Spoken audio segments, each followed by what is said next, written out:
A jailed Ethiopian politician has made some revelations. What he said is a revelation or part of his propaganda against the Ethiopian Prime Minister. Welcome to My Views in News. Thanks for watching the channel. Firstly, I have an update for you about Iran-Israel war. Then the second news story is about this jailed Ethiopian politician. Is he speaking the truth or not? Israel-Iran war ongoing. No ceasefire so far. The two countries are not geographically connected. There are other Middle Eastern countries between them. Basically, they're firing missiles, drones, and conducting airstrikes on each other, passing through other countries' airspace. Israel started it, and the first air offensive by Israel was very deadly yesterday. Iranian military chief, deputy chief, head of Iranian Revolutionary Guards Corps killed. Nuclear scientists, two top nuclear scientists killed. Nuclear sites were hit too. Military sites were hit too. Radar sites, air defense units. And this morning, some airports were hit too. Israel inflicted heavy losses on Iran. Iran then responded yesterday. Response was in the form of missiles fired from Iranian territory, which passed through the airspace of other countries and reached Iran. 90% of missiles, more than 90% of missiles were intercepted in the air. By the way, no air defense system in the world can intercept all the missiles. If 90% are intercepted, it means that air defense systems are working in a very impressive manner. I think interception rate is somewhere over 90%. Majority of Iranian missiles, ballistic missiles, exploded in the air. Some landed. One managed to land close to Israeli Defense Ministry building in Tel Aviv. Others landed in residential areas. So far, we are not aware of any major loss suffered by Israeli side. Israeli side, Israel is ensuring that no one shares images, pictures about the losses being suffered by Israel. People have been told that no one is allowed to share pictures, videos online of the missiles missiles fired by Iran, which struck targets in Israel. Some people have been injured. One or two casualties confirmed so far, but we're not aware of any Israeli top leader, military official killed in these strikes.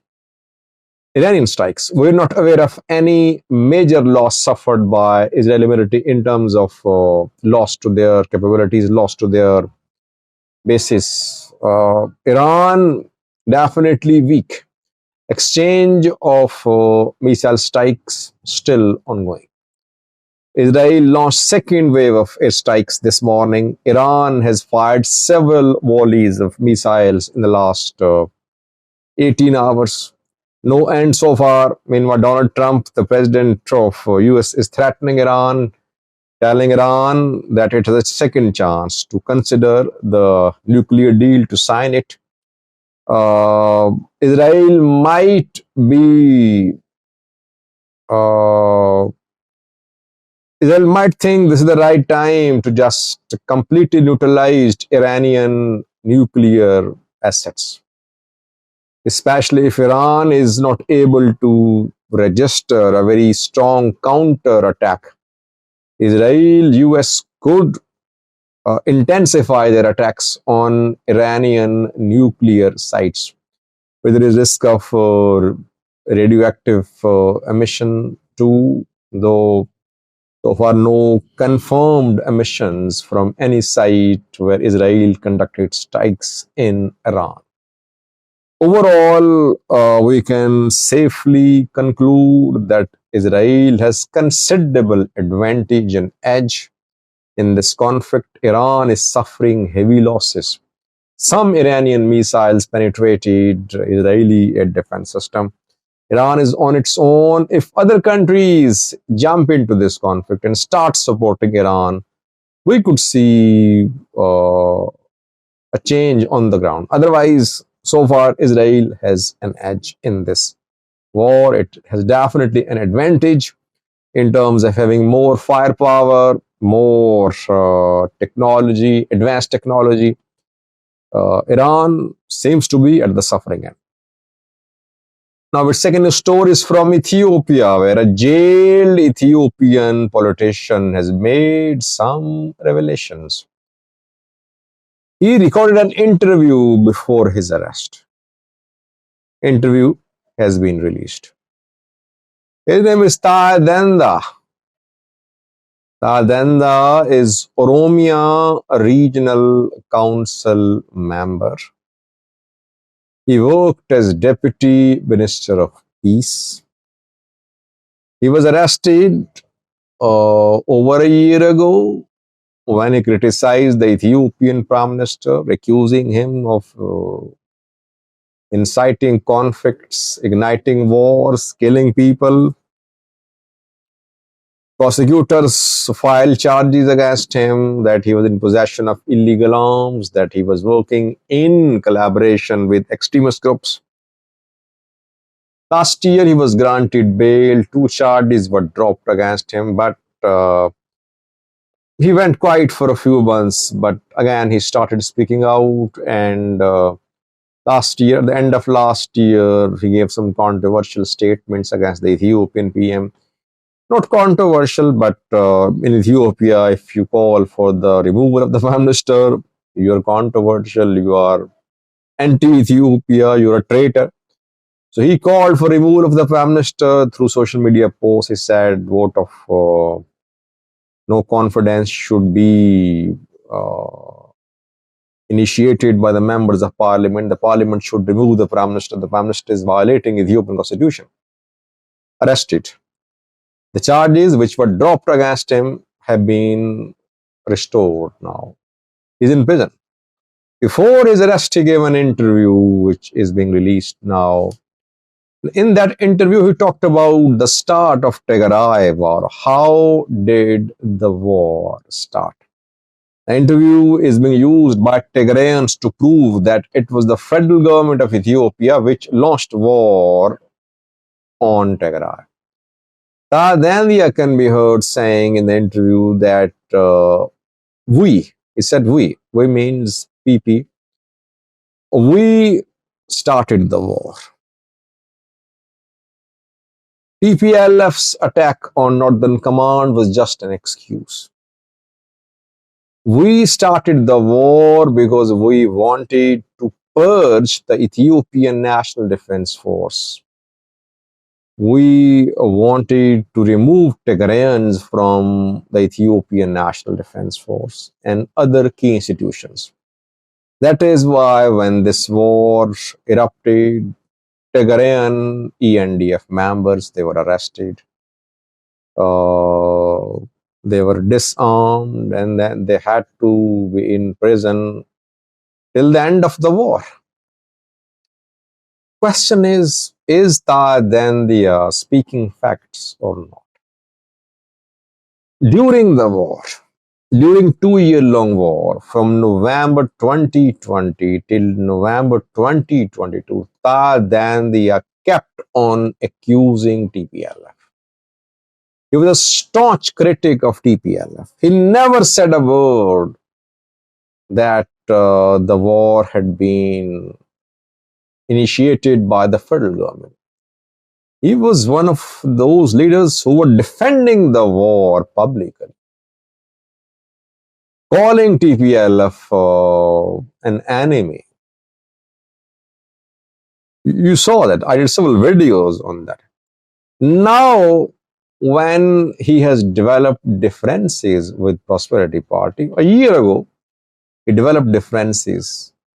He's trying to form a new opinion, which is his personal opinion. If PP initiated the war, why did he remain silent? He was part of the clique which started the war. Yes, Abi's government wanted to purge ENDF. Why? Because ENDF was dominated by Tigrayans. Skilled people in ENDF, they were from Tigray. That is why EDF generals thought that they would be able to build an Ethiopian national Tigrayan defense force because they had seasoned generals, commanders, lower level technicians, etc. All of them were basically from ENDF. They joined the war in Tigray. So TDF hoped that ENDF would collapse because all the skilled ENDF members have joined TDF. And they used to say that publicly. I used to talk to them during war, and they were very hopeful that ENDF was going to collapse because the skilled part of ENDF was from Tigray, and they have joined the Ethiopia, joined Tigray Defense Force. Abiy government wanted to purge ENDF, not just ENDF, every institution where Tigrayans were dominating. Abiy government wanted to clean those institutions. That is why uh, Getachew SFA was removed from the Ethiopian intelligence agency. That is why Kinfedagne was removed from Metek. That is why TPLF backed regional presidents were removed, like Abdele from Somali region. TPLF had immense reach and influence in Ethiopia. Who is to blame then for the start of war? I blame both. If you ask me, I always say it takes two to tango. This is what I've been saying for the last 4 years, that you cannot just blame TPLF or federal government for the start. Both are to blame. Federal government wanted to crush TPLF. Eritrea wanted that as well. Both joined hands. TPLF wanted to have the same type of political clout in Ethiopia, which it enjoyed for 2 decades, over 2 decades. It was not accepting Abiy's Prosperity Party. It did not join the party. So both, I think, are to blame. It was a failure. The war was a failure of the ruling elite in Ethiopia. Ruling elite from Tigray and from other parts of Ethiopia. Thanks for watching.